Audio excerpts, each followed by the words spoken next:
اگر ذبح کرتے وقت تکبیر پڑھنا بھول گئے، اگر ذبح کرتے وقت تکبیر پڑھنا بھول جائیں تو جانور حلال ہوگا یا نہیں؟ عمر فاروق۔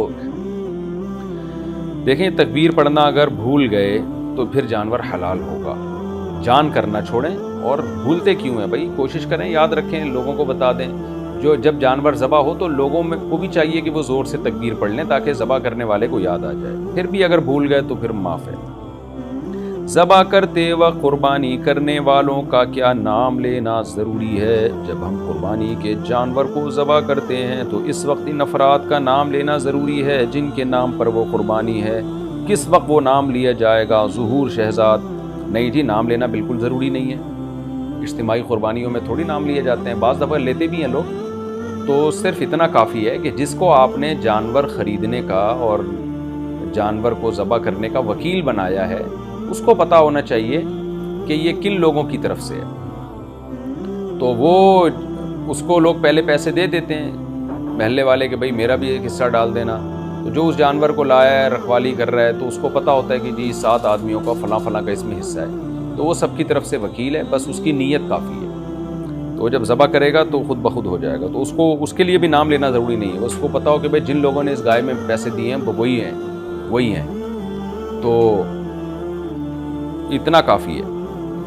اور بعض دفعہ یہ بھی ہوتا ہے پیسے کسی نے دیے ہوتے ہیں لیکن وہ کہتا ہے فلاں کی طرف سے، تو جو جانور کی کا جس کو نمائندہ بنایا ہے نا، تو اس کو اصل بندے کا پتہ ہونا بھی ضروری نہیں ہے۔ اس کی میں مثال دیتا ہوں، دیکھیں جیسے مجھے ایک شخص نے کہا، زید نے کہا کہ مفتی صاحب ایک حصہ فلاں گائے میں جو آپ خریدنے جا رہے ہیں یا اپنی گائے خریدنے جا رہے ہیں، میں کیونکہ ابھی جا رہا ہوں اپنی گائے خریدنے لیکن میری گائے میں حصہ نہیں ہے، ویسی جنرل نالج کے لیے آپ کو بتا رہا ہوں، ایسا نہ ہو لوگوں کے فون آنا شروع ہو جائیں۔ ابھی میرا ارادہ ہے مسائل ریکارڈ کراتے ہی میں پتلی گلی سے نکلوں، اور ساری بچے ہمارے ماشاءاللہ تیار ہیں گائے خریدنے کے لیے، تو سارے جو ہے نا کلابازیاں کھا رہے ہیں کہ گائے لینے جا رہے ہیں۔ اس لیے میں بار بار کہتا ہوں بھائی گھر میں بچے ہونے چاہیے، تبھی تہواروں کا مزہ ہے، بچہ مارکیٹ سے شارٹ تو خوشیاں شارٹ۔ خیر اللہ تعالیٰ نظر بد سے بچائے، شکر کی توفیق عطا فرمائے۔ تو آپ جب کیا کریں گے جی، گائے لینے جائیں گے تو اب کسی نے بولا کہ میرا بھی ایک حصہ اس میں ڈال دو، زید نے بولا کہ بھئی میرا بھی حصہ ڈال دو، تو ٹھیک ہے جی، فرض کریں میں نے ڈال دیا۔ اب زید کی نیت یہ تھی کہ میرا نہیں بلکہ وہ کسی اور کی طرف سے ڈال رہا تھا حصہ، تو مجھے یہ پتہ ہونا ضروری نہیں ہے کہ زید کس کی طرف سے حصہ ڈال رہا ہے، بس میں یہ سمجھوں گا زید کا حصہ ہے۔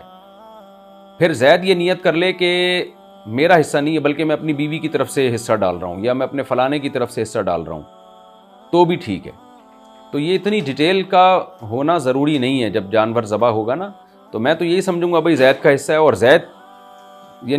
زید نے مجھے وکیل بنایا اور زید کو کسی اور نے وکیل بنایا، تو یہ بھی ٹھیک ہے۔ باقی نام جہاں خطرہ ہونا کنفیوژن کا کہ پتہ ہی نہیں چل رہا کس کا حصہ ہے، اس میں زید کا ہے کہ بکر کا ہے، جیسے مجھے ہی نہیں پتا کہ میں زید کا حصہ میں نے ڈالا ہے یا وسیم کا ڈالا ہے اس میں، تو مجھے ہی نہیں پتا، تو پھر تو کنفیوژن ہو جائے گی نا، عین موقع پہ لوگ کھڑے ہو جائیں گے کہ بھئی وہ کہے گا میرا حصہ ہے، میں کہوں گا مجھے تو یاد ہی نہیں کہ آپ کا حصہ ہے یا اس کا حصہ ہے، اس سے قربانی میں مسئلہ ہو سکتا ہے۔